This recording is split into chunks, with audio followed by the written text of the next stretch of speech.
censorship is not going to actually encourage people to buy your video game.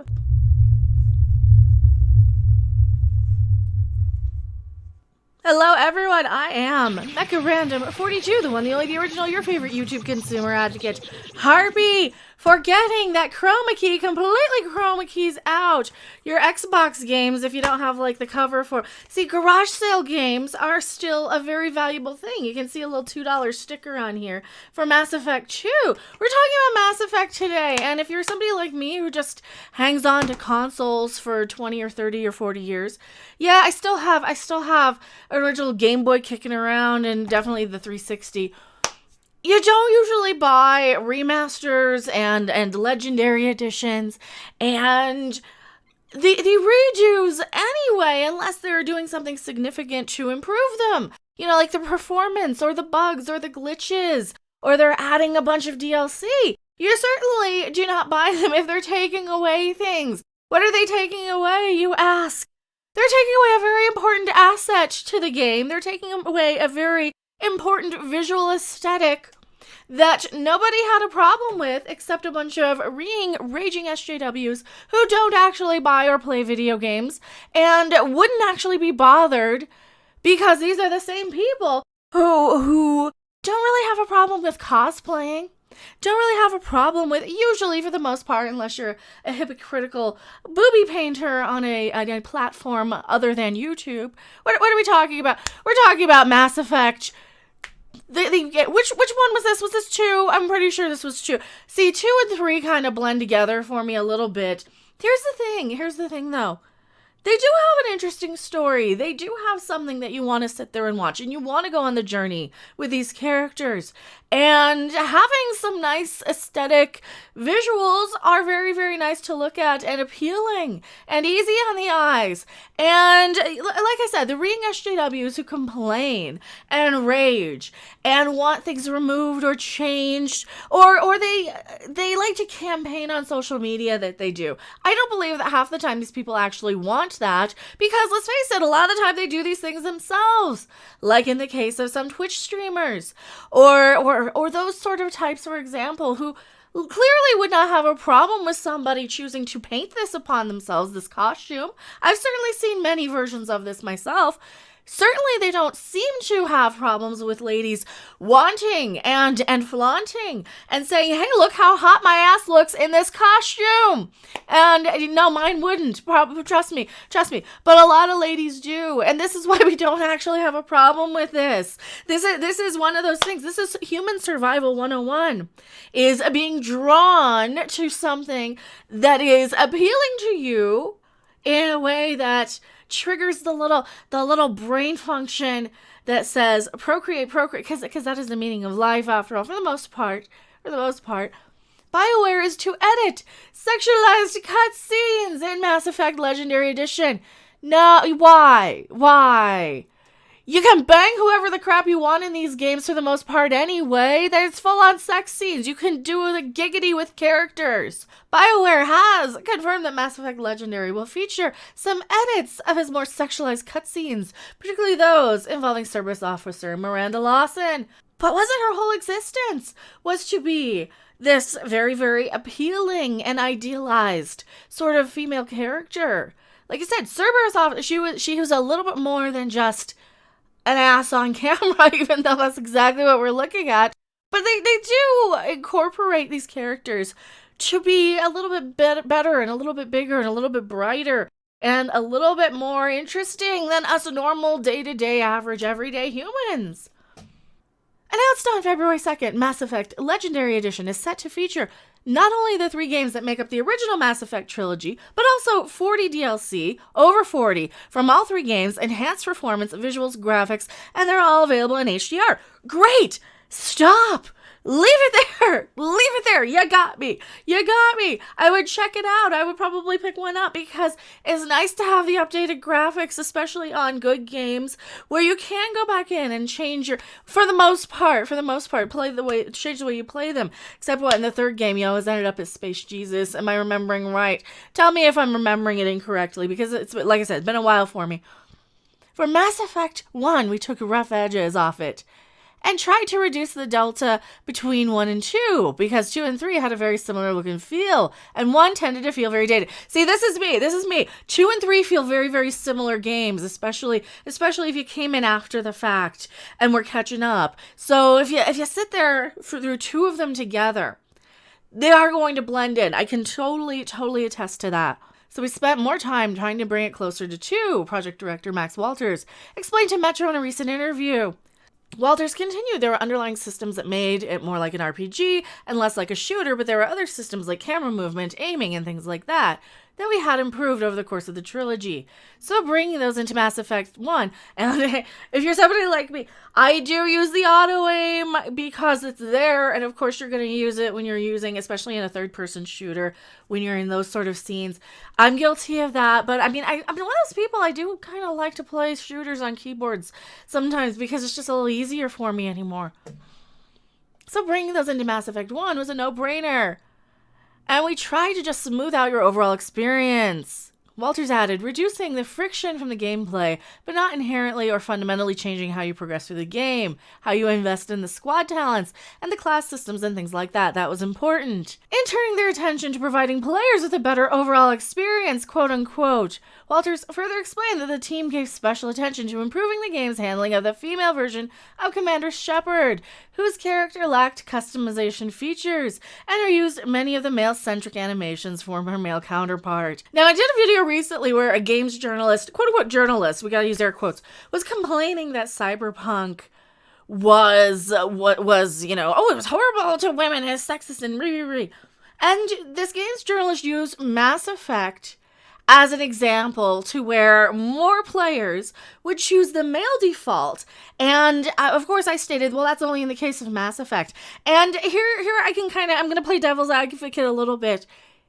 If it really didn't matter that much, a lot of the times you're just going to go with the default in a game like Mass Effect when it's scripted, when you're playing a specific scripted character, right? That is one of the things that I will criticize the Mass Effect sort of games for, because what works best for me personally is if I want to play and role play in a character like a Skyrim, like something that is very, very RPG centric. If they have a name and a default, and we see them in cutscenes, and it's a story where your character is a written character, I would rather play as the default, because I know that that's going to be what they spend a lot more time on in writing and developing. But it does tend to work a lot better when you have a blank slate character to self-insert and play as whoever, whatever you want. So this, I can kind of see why you would play as the default a little bit more, especially if it really doesn't matter. Specifically for female Shepard, I think there were a lot of things we could do across the trilogy to make that better, so that she's a bit more on par with male Shepard, says Walters. Whether it just be some subtle face changes, or some wrinkles, or support or whatever, she's catching the light and the same kind of quality level. That's not a problem if you want to bump up the female, because what if somebody played it as a female last time? I don't want to see the difference. What if somebody, that I don't mind little changes to make it a little bit better and customized of an experience. It's this other stuff. And then specifically around the animations, we couldn't really change a lot of those. But there were times when you could change the camera to not focus on one of those animations. So a male Shepard animation would have him sitting with his legs quite wide open with a low camera, where if you were wearing a skirt, it would be unflattering. So we can't necessarily change that animation. But you can raise the camera up slightly to reduce the problem, which is probably why most people would just play as the default, because that's how it was written. Additionally, during a hands-off presentation detailing the changes coming to the remastered version of the sci-fi trilogy, attended by Polygon, Bioware Environmental, and character director Kevin Meek, revealed that the redhead default Femme Shep, who was first introduced as a playable option in Mass Effect 3, would be available to play as throughout the entire saga. Well, that's good. So, if you started on the third game and then wanted to go with the character you started at, okay, that's cool. You'd have the option in the first game. See, that's basically just updating the first game to some of the fixes. All right, we're getting into the rest of this where I have to be angry. Sadly, though somewhat unsurprisingly, the original 3 games of the trilogy will not be released unaltered, as Walters revealed that the team had made edits to some of the game's more well-rounded cutscenes. Oh, here we go. They're asking about the all-female Asari or the robot. All right, we're made specifically to pandle to a male audience. Walters noted. I do think a lot of things have evolved since the original games, but I don't know if I would say we were ultra concerned about it or anything like that. But there were considerations. According to Walters, Kevin Meek actually called out some camera cuts that were just, why are we focusing on Miranda's butt? Because she wants you to look. Seriously, if you're wearing pants like that and you are that character, you want people to look, but you want to be bitchy about it when they do. You want to be, that's why she would wear this. That is why she would wear something that is so tight and so fitting. And you know what? I don't have a problem with that. No, but I don't think anybody had a problem with looking at her backside. In some cases, we said, okay, we can make a change there, he recalled, but ultimately to change an entire character model or something like that wasn't really.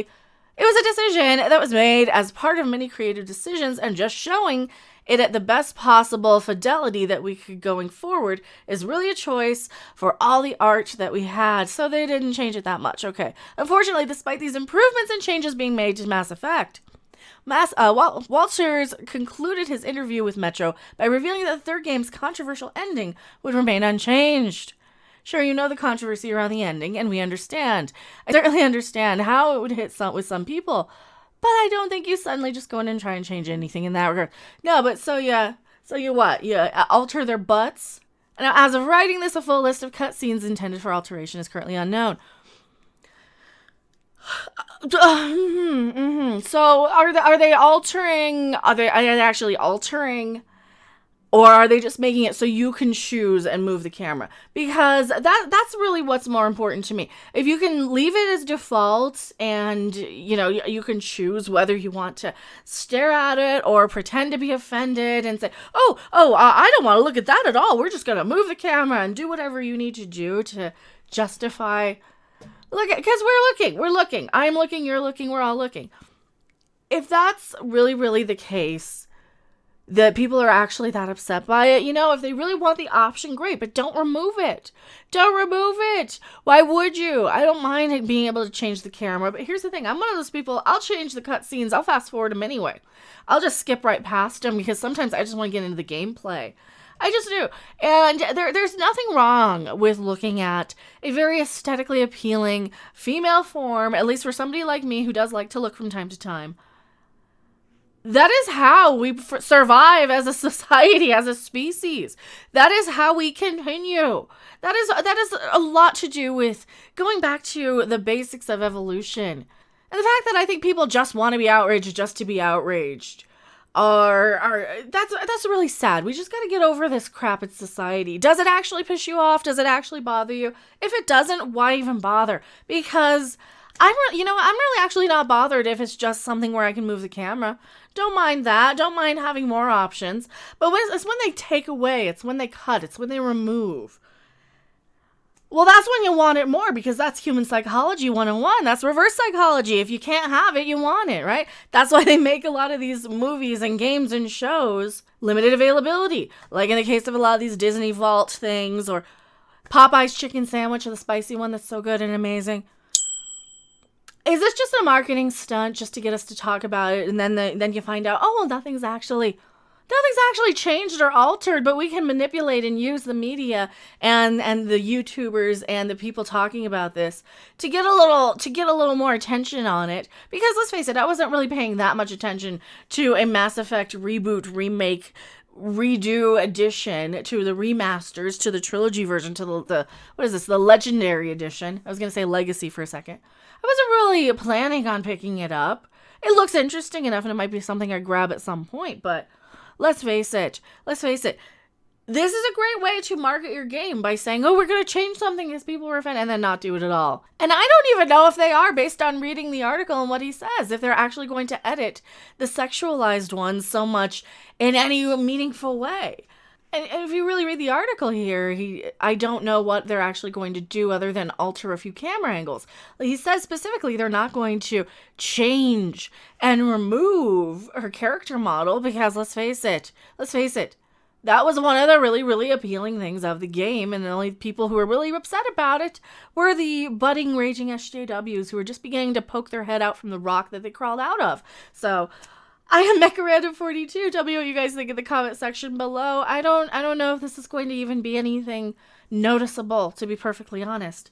I'll see you guys on the next video, live stream, or wherever. Bye. Thanks for watching. If you liked it, make sure to hit that like button. And if you want to see more, don't forget to subscribe. See you in the next video. Bye!